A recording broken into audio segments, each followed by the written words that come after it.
اکثر حضرات جو صحبت سرید پینڈا اس کے لیے اکثر خواہش کا اظہار کرتے ہیں کہ ہمیں کھلایا جائے، تو اس کے لیے ہم انشاءاللہ آپ کو اس جگہ پہ لے کے چلتے ہیں جہاں پہ اس کی چپاتی تیار ہوتی ہے. تو انشاءاللہ مزید تفصیلات ہم آپ کو وہاں جا کے بتائیں گے انشاءاللہ. جی السلام علیکم ورحمۃ اللہ وبرکاتہ. آج ہمارے دوست عرفان بھائی جو ڈیرہ اسماعیل خان سے اپنا گروپ لے کے آتے ہیں، ان کی دعوت کا اہتمام کیا گیا ہے.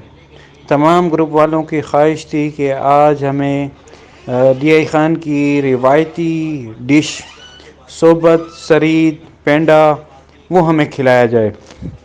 تو اسی کے لیے ہم مسجد عائشہ سے آگے ایک علاقہ ہے بحیرات، اس کے بالکل ساتھ ہی ہے، جڑواں علاقہ ہے، تقریباً مسجد عائشہ سے 1 کلومیٹر دور ہے.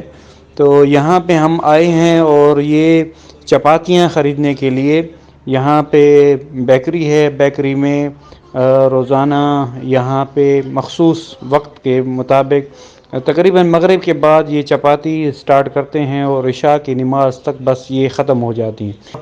وہ ہمیں کھلایا جائے، یعنی کہ ایک لمیٹڈ ٹائم کے لیے ہوتی ہیں. اس کو پہلے آرڈر دینا پڑتا ہے، پھر یہاں پہ وہ چپاتی ہمیں مل جاتی. تو آج ہم یہاں پہ آئے ہیں اور چپاتی لینے کے لیے، اور ہم یہاں سے لے کے جائیں گے، اور انشاءاللہ ہم اپنے حاجیوں کو جو ڈی آئی خان کے ہیں گروپ آیا ہوا ہے، انشاءاللہ ان کی خدمت کریں گے. اکثر حضرات جو آتے ہیں تو یہاں پہ ہم ان کے لیے یہ اہتمام کرتے ہیں. ان کی خواہش یہ ہوتی ہے کہ ہم اپنی روایتی ڈش پینڈا سرید اور صحبت جس کو کہتے ہیں، تو اس کے لیے وہ بیتاب ہوتے ہیں. تو ہماری یہی کوشش ہے کہ ہم آنے والے ہر گروپ کو جتنی ہم سے استطاعت ہو ہم اس کے مطابق ان کی خدمت کا اہتمام کریں. تو یہ ہم نے آج اہتمام کیا ہے. اللہ ہمارا یہ اہتمام اپنی بارگاہ میں قبول فرمائے. یہ تمام ویڈیو ہم آپ کے سامنے پیش کر رہے ہیں. آپ اس کو لائک کریں، شیئر کریں